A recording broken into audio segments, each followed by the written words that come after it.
This is the 43rd episode of CloudFocus Weekly for the second week of May 2011. This episode is titled, I.O. Here We Come. CloudFocus Weekly is sponsored by Arkus, your cloud computing experts.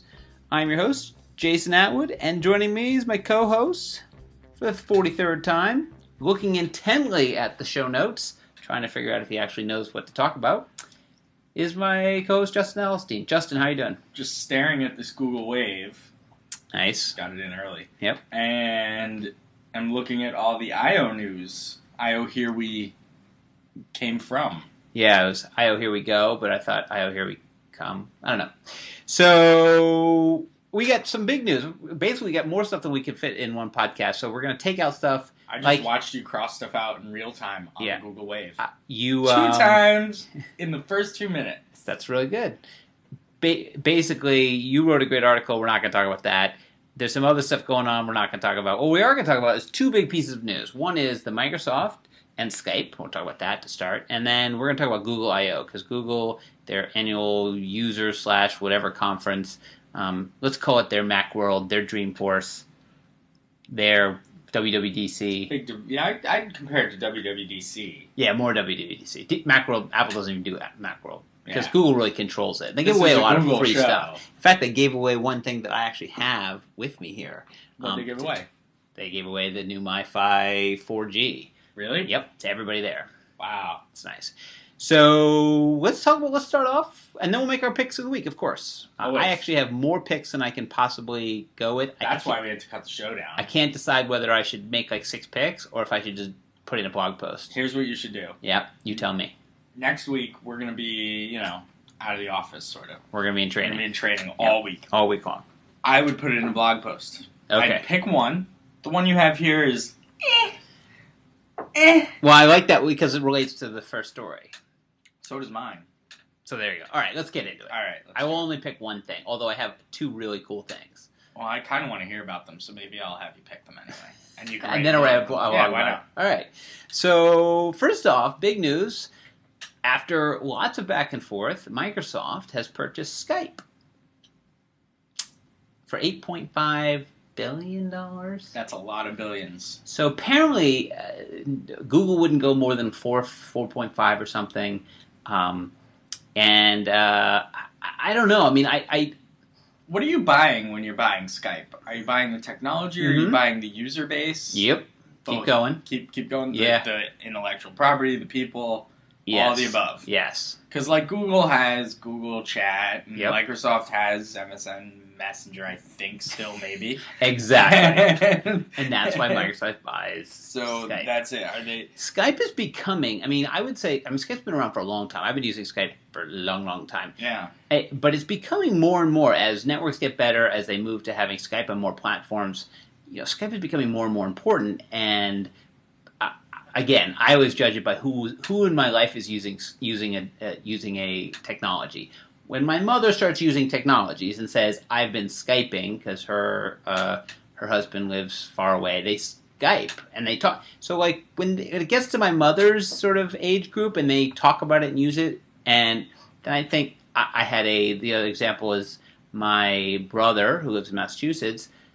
He has children, I have a child, and they like each other, so they've had Skype dates where they'll sit with full screen Skype on 2 MacBooks or 2 computers, and they'll sort of play for like an hour and a half just video chatting using Skype. So if it gets to that level, then it's got some, it's got some name brand. It's how we used to run our podcast over. We did Skype before we came to the same room. Mm-hmm. So it's got a lot of that. It seems like it's got sort of it's the best known. Google Talk. I don't think people talk about Google Talk because you need to have a Google Talk address. You have to have a Google address to get into it. Skype is sort of independent of everything else. Well, you still need a Skype username. Yes, you do. You have to register for Skype. Yes, you do. It's like ICQ. Remember old ICQ? Where'd that go? That was, wow. Yeah, I just brought us way back. So, thoughts? Microsoft is sort of known for buying products and sort of turning them into something buying cool stuff and kind of turning them. SharePoint they bought. They bought Microsoft Project. They bought Visio. They bought Groove. Groove. They bought they almost don't build anything from scratch anymore. I don't know. Does this make me want to use my Skype more? Not It'll really. probably be baked into the rest of their like collaborative thing that they're trying to do with SharePoint and OCS and UCS and unified communications now with Skype, as opposed to like, what was that, the enterprise version of the MSN Messenger that they gave us at that large financial services institution that we never name. Yeah, I don't know. Remember, it was like Microsoft something. Microsoft Communicator. Communicator. Microsoft, yeah. It was like maybe they'll just do something with that. I don't know. I always thought it was intriguing that eBay owned it. Skype. I always thought that they could have done some really interesting things with Skype, and they never did. No, they didn't. It's sort of like with PayPal. PayPal, they sort of eventually did something. You thought, okay, eBay, PayPal, that makes sense. Well, it's perfect. Right. You pay for your eBay stuff with PayPal. PayPal. But I thought Skype, they could have done some really neat, like, you know, you're on a auction, and you know you could click something to Skype the owner of the thing and ask them a question, and like if the owner would allow that, obviously. But I always thought there could be some interesting things there, and it never really turned out to be much more of. There was never really any integration points between the two technologies. It was just eBay owns Skype. It seems to me Skype is the most agnostic of all of them, because it can work on almost any platform, and you don't have to have another hook. So, you know, if you're on iChat, you can do the same stuff, but the other person has to have an iChat. If you're on Gmail, Gtalk, you know, Jabber, I mean, all the other ones, you have to have another thing. Skype is sort of into itself. Plus, they just do they can do the calling into it from the phone, like you can call out from Skype and into Skype. So it's got some other cool features. Personally, I don't like it when Microsoft buys things, because I just, their history of buying things and turning them into better things is what we talked about before. Like, do companies buy these things and then turn them into something better? You know, has Boomi released 6 new versions of it since they got bought by Dell? I don't know. So we'll see. It's big news. I mean, it's certainly splash. But even bigger news is the Google I/O conference. So a lot of things were announced.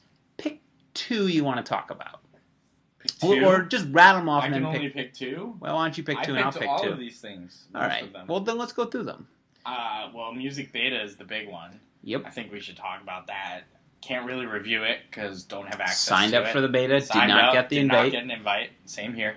I've read some reviews. Some were good. Some were pretty awful. Really? I read one review that was like, "This thing's terrible." I saw Engadget or someone did a review of it. So for people who are not watching the Google I/O news, Google's released their version of iTunes on Google.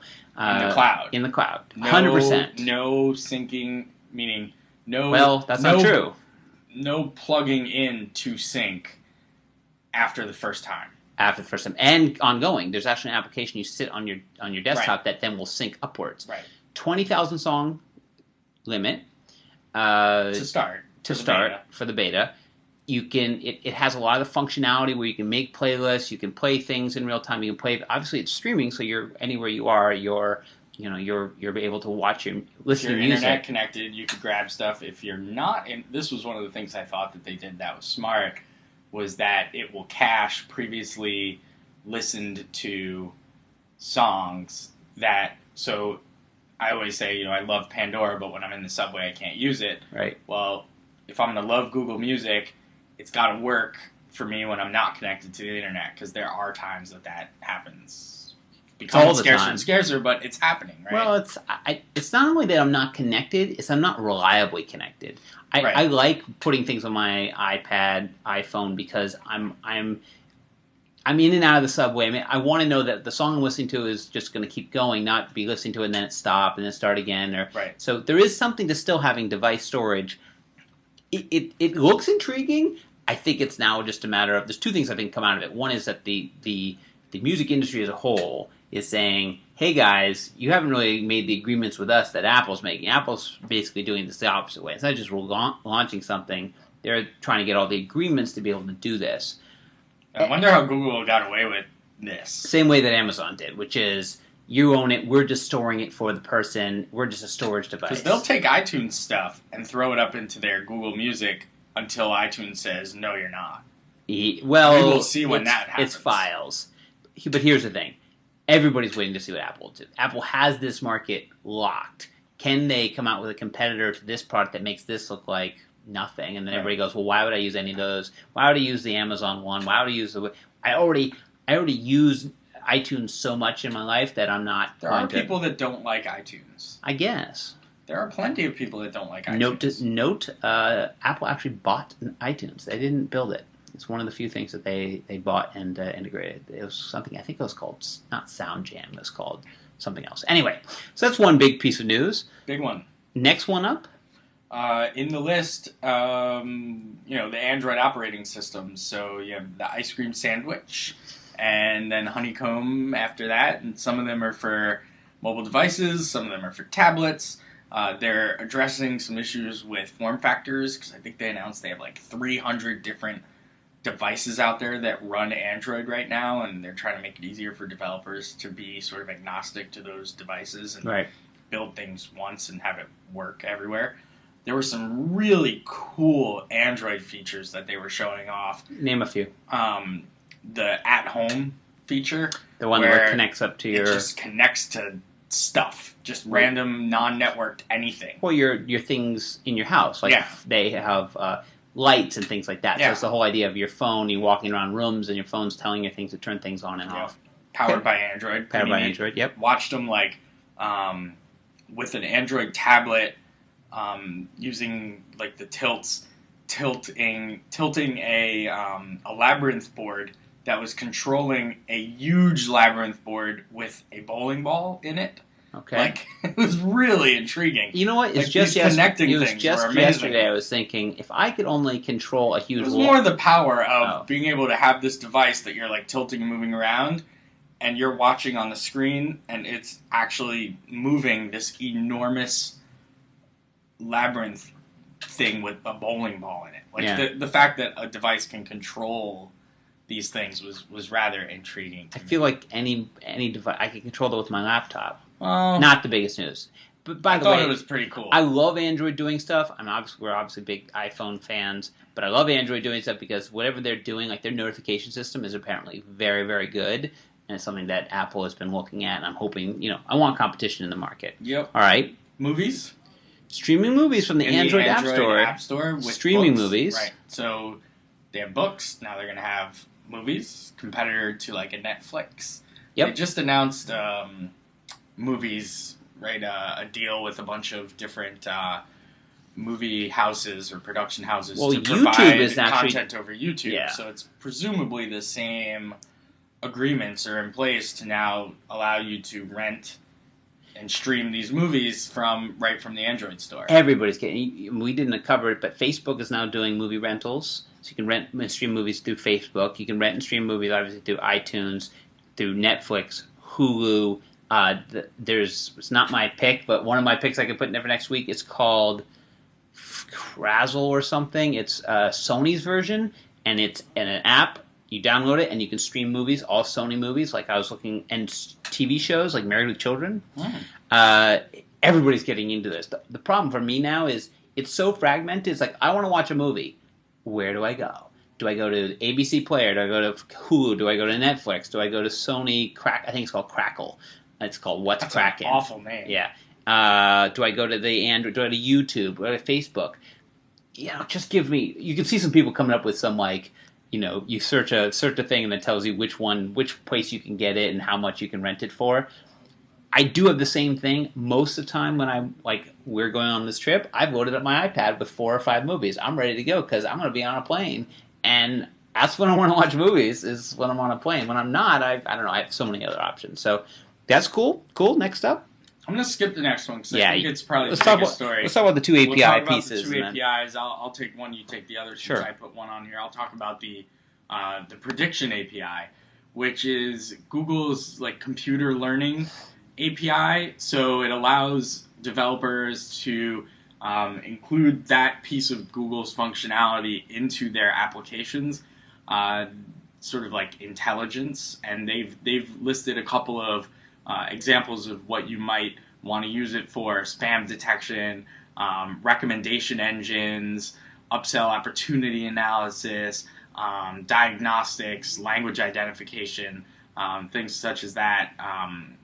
It seems like a powerful API to release out into the world of Google Code and allow people to leverage and build into their applications. Like, we always talked about when we were at the large firm, we were in, aside from working with Salesforce, we worked with search and search engines on the intranet. And we were always, why can't we just consume this as a service and have, this sort of seems like it's getting into that realm. It's not quite search, but it's sort of going there. Things that like autonomy would do with a like discovery on an audit email box, like this could potentially do. It's an incredible. I mean, I sort of started to think about it in terms of, because one of the things we know is that there's a great connection between Salesforce and Google API, and so you can connect up, and we have a couple proof of concepts we've built, and for clients using the Google Charts, which is pretty open and everybody knows it. But it's a nice way to connect up to two sort of powerful engines. This, you start to think of, wow, if I could use predictive engines, maybe then in conjunction with something like Jigsaw, and I could bring in data and then do some predictive analysis based on that data, and then have that data available to people within Salesforce. Wow, I could do some powerful stuff. Don't really know how else to do it, but yeah, it does sound like cool stuff. The other API that they released is their Places API, which you noted. You said you think it's for mobile only. I don't think it's for mobile at all. I don't know. When I was looking at the the code page, for the Places API, it made mention to it being more of a mobile application. That's because some of them being used for mobile. So they're allowing the information from Places. Now, Places, for those of you who don't know, Google Places, it's there. It used to be separate from Maps, but now it's really integrated with Maps. And that whenever you go to search for a place on Google Maps, like the local Fuddruckers, there will be a Places page, which is something that the owner can verify. They can upload stuff. It's sort of a combination somewhere between Foursquare check-ins, Yelp, and kind of like its own like little mini website, because you can control what's up there. It has an advertising model around it, but they're also now moving in all their check-in stuff into Places. I feel like this is from Dodgeball from like 5 years ago. Yeah, but they already have Latitude, and they have those other things. But releasing the API means, or giving access to the API, at first I thought, well, great, I can make calls I can use businesses and then find their ratings and pull that rating information back into Salesforce, or I can, use check-in stuff. I think it's sort of their fight against both Foursquare and other sort of, check-in places and Facebook places, because they're getting a lot of attention now because people are using this geospacing location, checking into places. So now if they release this API, that means application developers will be able to build things that can check into Google Places at the same time. So interesting. Again, big announcements. I'm reading the code page, and it does say that the document's intended for mobile app developers who wish to provide place information to their users, as well as provide check-in functionality for visitors to local businesses and points of interest. Right. And then it also, if you're going to use this in your app, you have to display their logo, powered by Google. Google, yeah. I mean, their mapping stuff is still some of the best. I use Google Maps constantly. The integration of Places I use a lot, because it can check reviews. It does culmination reviews, like hotels. Like example, we're traveling to some place. I went on and I go around and look at all the hotels. Well, it aggregates them all together, so then you can click on their place page and see what TripAdvisor had, what Hotels.com had, and it aggregates them all and read all the reviews. Plus, then you can drop down to Street View and see what's around there. It's very cool stuff. So, awesome. But I think the last news is probably the biggest. Like, this is the iPad announcement of the... to me, this was the biggest. Yeah, this is the huge announcement, which is that they are releasing, in conjunction with Acer and Samsung, Google is releasing a notebook. That doesn't sound so interesting, but it's a notebook that runs Chrome. Chromebook. It's called the Chromebook. Let's call it let's go back. Chrome is two things. Chrome is both an OS, an operating system, which no one really talks about, and Chrome is the browser that we talk about all the time. So they're very connected, because this is going to run this browser or operating system at a time. When you open up your Chromebook, it will only be running the Chrome operating system. There is no desktop. There is no desktop. You're running a browser. You log into a Google account, and that's how you get into it. There's not going to really be much of a file system. All your apps are going to be web apps. Very, very cool stuff. And obviously, they've kind of taken the idea of a laptop and said, and if you watch their videos, there are, I don't know, there's probably like 10 or so videos. I've watched them all. They have done a lot of, talking about how you would use this.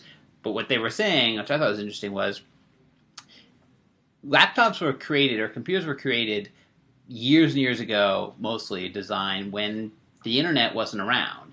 And that now, if you're going to look at a laptop, I mean, really, most of everything we do is internet related. Like, go take your iPhone, turn off the internet, and go stand someplace, and you'll see how many apps you just can't use because they're like, oh, I can't get the internet. Oh, I can't get the internet. So this is like the opposite, saying there's nothing you want to be connected to the internet constantly, and that's all you can do. It's obviously going to be an interesting take on how you get offline now, right? Because that's the problem now. It looks very cool. First of all, big ticket things. Very cheap, so $350 to $500. Great battery life, 8 hours or so. They're saying a full day because again, it's just running a browser, not a lot of other stuff. They're taking out all that middle stuff. Built-in 3G if you want it. And then the really big news, which I thought was the subscription model, which is that you bundle in for education and businesses, you bundle in support, upgrades, everything into a subscription model of either $20 or $28 a month. Which, at that point, when you're talking about enabling a new employee with a piece of equipment and saying, here you go, that's $28 a month. Here's your $50 a year Google app for your email, for all that, and here's your enterprise license for Salesforce, retail $125 a month. You're spending about $200 maybe, and you're maybe throwing a cell phone plan. For $200 a month, you're giving them almost all the tools that they need, which is a lot. Pretty cool stuff. Thoughts? Yeah, I mean, it wouldn't work as my primary computer. For Why not? me. Why not? Think about what you do. It wouldn't work for me. No? No. Why not? Not at all. Well, we're primarily Salesforce consultants, right? Broadcasters sometimes. Sometimes a broadcaster. I mean, I have apps that I need to use that are not web apps. I have a data loader that I can't do without. I have an IDE that I can't really do without. I have, just that's really from a work perspective. I have iTunes. I'm not going to Google Music. First off, they won't let me in just yet. I still, if I need to do a PowerPoint, I'm not doing it on Google Presentations. Why? Because it's not good. I can't do the things I can do in Excel that I can do in Google Sheets. Google Sheets is simplistic and can do some things, but there's still the way that an app feels. Still, the web is getting there. It'll get there, and some of the things that they showed during the Chrome keynote were like, okay, they're kicking Angry up. Birds. They're kicking it up like big time. Right. HTML5 and the WebGL or WebGL they the call new it, and the WebKit stuff. They are really kicking it up a notch, but still not there. I mean, again, will GoToMeeting work on one of these machines? I don't know. Yeah, it's a Java app. Yeah, I mean, can I connect my Drobo to it? Maybe. Oh wait, you see, well that's the thing. You are dealing with this from a will everything that I have now work? No, of course not. But are there going to be replacements? And if you were to hand this to someone net new and say, okay, yes, you have. I'm the same way. I've got a Drobo with 4.7 terabytes of data sitting in my house. I mean, obviously, I'm not the guy who uses the internet 100%. But if I look down my dock here and think about the stuff I use, can they all be replaced? Quicken and QuickBooks. Sure, there's online versions of them. Excel, Sheets, iPhoto, Picasso, Calendar, Address Book, Email, Task Management, OmniFocus. Well, some would say that there's nothing as good as OmniFocus, but there's other replacements out there. And then I have 4 browsers sitting in a row, so those are always obviously replaced. Twitter, okay, there's Twitter apps. are there versions of OmniGraffle and Photoshop? Photoshop's photo manipulation. I think is one of those things that no one's done very well online, although Photoshop's trying. Notes, sure, Evernote's online. Even this, though, this is a good example. This is a recording. We are recording this using a nice big, it's called the Snowball mic, and we're hooked up via USB, and it's going into GarageBand. But how would that work? How could you record up to the web? What kind of application could do that? I don't know.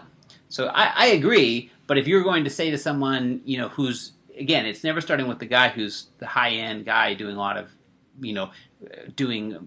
editing movies, but someone whose job it is to go in and to answer their email every day, to put their data into Salesforce, and to do some basic PowerPoints, Excel, and Word documents, and to chat with people, right? $20 you give them something. A student, I think, again, I have a 6-year-old daughter, I think about giving her this type of thing. Go for it. There's no backup, there's no thing, your stuff's all there, and you don't need to learn to use Excel. Learn to use Sheets, because that's the future. How close was Palm 4 or 5 years ago? With the Folio? Yeah. So for those right there. For those of you who don't know, Palm, a company that doesn't exist anymore, bought by HP 6 months ago. Palm was a big maker of the Palm Pilot, which was one of the first PDAs, personal digital assistants. They started off with the Palm 5000, I think. They had the Palm 5000, the Palm 5000 Pro. I had one in 1996. I had a Sony Clie that ran Palm OS. That was years later. That's when they actually started doing it. Anyway, the point is, they actually, a few years before they went out of business, they came out with something called the Folio. And they never actually launched it. They announced it, then never launched it. They announced it, and it was it was a month before they announced the first iPhone. No, it was the month between when Salesforce Apple had, Freudian slip, Apple had announced the iPhone, and it was shipping. So it was like, they announced it at D7, or D whatever, the D conference, right in between those 2 days. So everybody's still frothing at the mouth because they had never seen this iPhone thing, and the iPhone that was coming in June. They announced it kind of end of May. Why do I remember this? Because I just remember thinking, what bad timing. And it was this small little device. It was light. It was a laptop. I still have one. It was like a netbook before Yes. netbooks existed. Connected up to your Palm. Connected to your Palm Treo. Yep. For its internet connection. And for syncing, and it would pull your email from your Palm Treo down, and it ran a version of the Palm OS, and it had a bunch of stuff on it. It had a browser on it. It was very light, a long battery life. It had a music player on it. Yeah, it was somewhere. Documents to go. It had a had SD a couple card. little things. It was close to this, but that was like 5 years ago. Yeah, but they just missed. Well, they had that problem of they got lost in they were losing money, and they hadn't updated their operating system in so many years that everybody was just lapping them well. And I was a huge Palm guy. They got lapped a million times over. This, I think, is great, because this is cloud operating system. This is 100% cloud, right? If you're talking about, for people who deal mostly in cloud technologies, this is the beginning of 100% connected, no hard drives, not needing it. You're everything you do in the cloud. Is there limitations? Sure, but for the price point and for what you could give, I think it's amazing, and that they're still pushing it to get there, because where we are now and where we're going to be in 5 years from now, we might have solved all these problems that that you're saying. I don't know. I'm all for it. I'm buying one. Definitely. I'm thinking about it. We'll buy one for the I office might buy one to play with. Right. Just this is our configuration machine. Yeah, or just hit the web. Hopefully, it's fast as all heck, and Well, I think that was one of their points, was that a lot of companies have their employees on 7-year-old, 8-year-old machines because it's too expensive to buy them $2,000-$3,000 machines, and because of support and uptake. I think building in the support. Also, what they're saying is there is no version. It's like a cloud laptop, right? There's no version. It will always come down and get updated. It's a claptop. It's a claptop. Cloud top. Cloud? No, that's not. No. It's a Chromebook. Chromebook. I don't like that. Chromebook. It's a little bit whatever. It is the name of the. It's all it is. I also think it's throwing a gauntlet out there to the other companies, saying, "Look, we're all in. where's your cloud strategy? And specifically to Apple, right? Apple's the one that has some of the hottest hardware out there, has some of the most buzz around everything they're doing, but their cloud strategy isn't great, right? It's based on MobileMe, which they've shut down, or they haven't done. There is no cloud version of iTunes. They have a great internet strategy. They don't have a very good cloud strategy. And we'll see if they respond in kind. Google has 2 operating systems now, and Yep. now they're more real, and they're both pretty mobile, so they're on the right track. I think the problem with Google at this point, and this is going to get into a Google conversation, is that what are you guys about anymore? Like, you're now, like, I get it, world's information, which was their mission, to collect the world's information and make it available. Some of this stuff doesn't seem like the world's information anymore.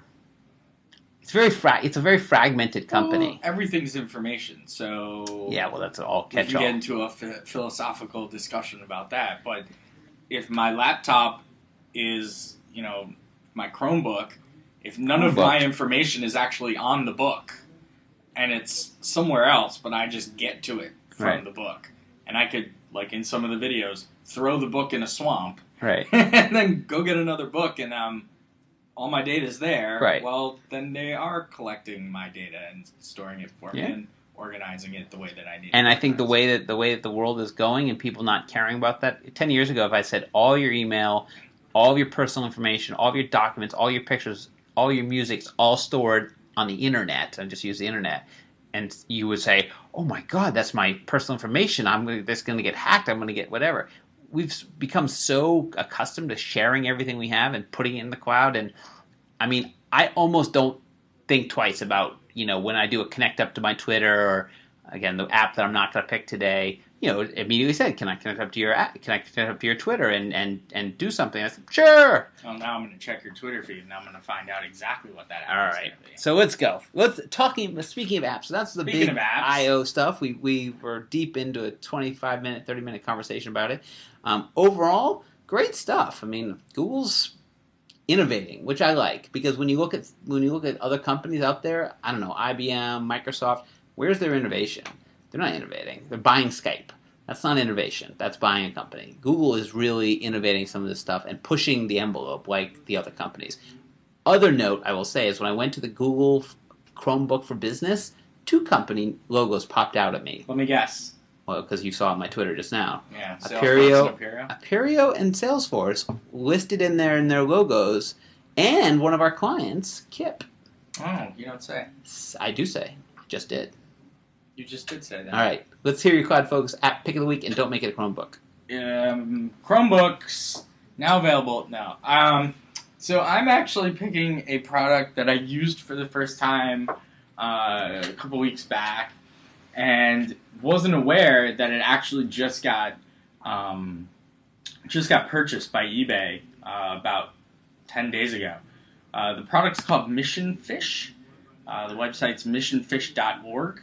It was recently acquired by eBay, but essentially the way that this works is as a eBay auctioneer, as somebody who you were talking about this the other day. Somebody who puts stuff on eBay and sells it, and I just recently sold. You don't actually put a lot of stuff on eBay. No, not at all, but I do it from time to time. I'm talking about those who do this, those not who me. do. I do it a lot. Great, good for you. You win. Victory for you. So I'm going to use Mission Fish. You should use Mission Fish. Okay. It's built right into eBay. I didn't even know, and then they bought it. It was amazing. So I was selling my Sling Box. I no longer needed my Sling Box, so I was selling it on eBay. And as I was selling it, it gave me the option to donate a percentage of my of whatever the auction ended at to a charity. So Mission Fish, I guess, is the engine behind that. So you can sign up as a nonprofit, and you can sign up to, I guess, make yourself available within eBay auctions and get a percentage of whatever people sort of decide to give to you. I'm sure that they do many, many more things, but it's really billed as sort of the way to fundraise on eBay. Very cool. Yeah, I thought it was really free cool. to the user, and sort of just as you go to configure, you can pick. I assume any percentage from Any to percentage from to 100? 1 to 100. Yeah, absolutely. If you pick 100%, you still pay fees.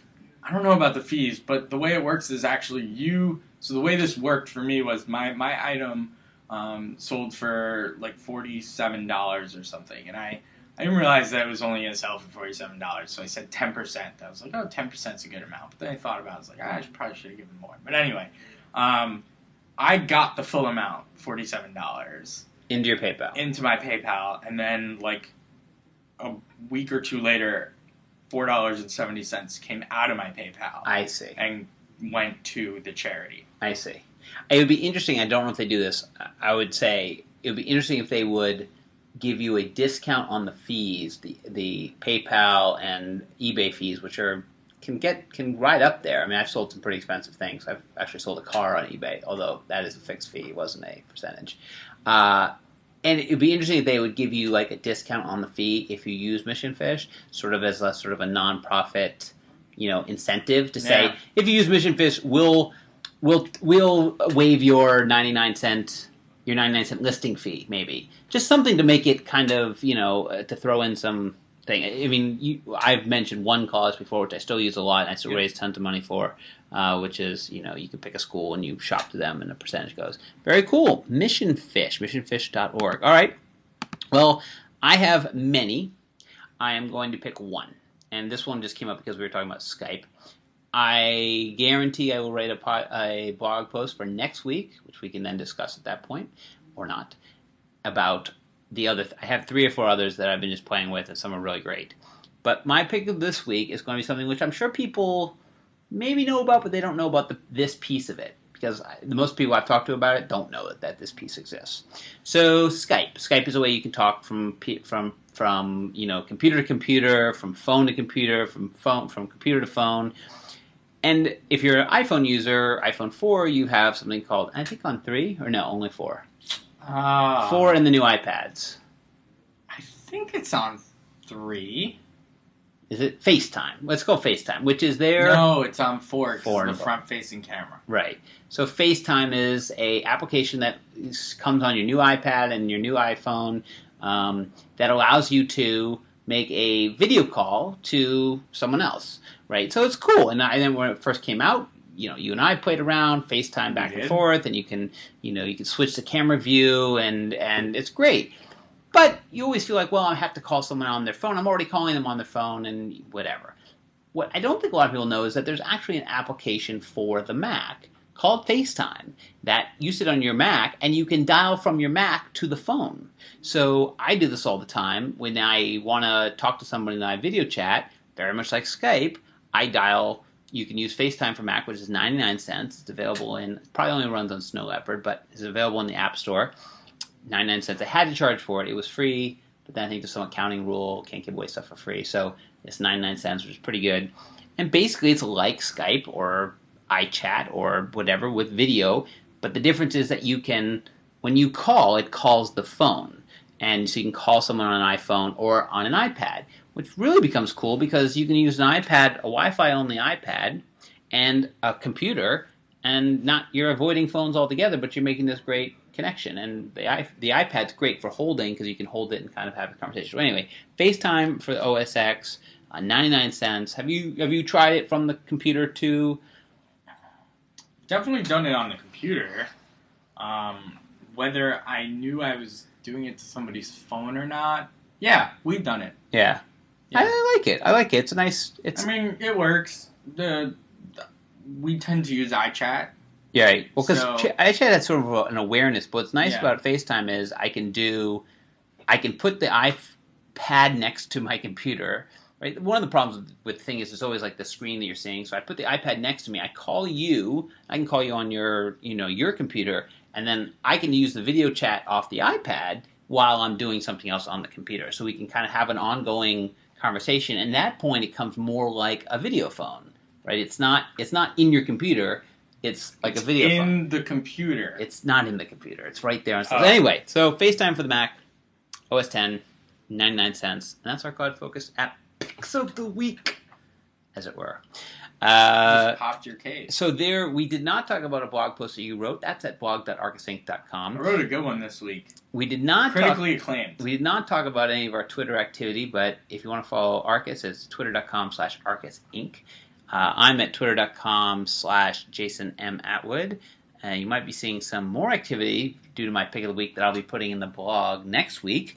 Twitter.com/JustEdelstein is Justin here. And as always, we're on Facebook because who isn't? We're actually in places too, so how about that? Go to Google Maps and type in Arkus Inc., I think New York, and you'll see our places page. Really? Yep. And I did that. I'm gonna look right there now. You go. Or Facebook.com/ArkusInc. And then the podcast is, as always, on iTunes. There we are. There's our place page. Yep. We have a... really nice. Thanks. Has our logo. Yes. It has our website. Yes, it does. And if you want to subscribe to the podcast, go to iTunes. We actually got 2 new reviews this week. Some people left us some nice 5 stars. So if you want to do that, that'd be great. We love reviews on the podcast. Always helpful.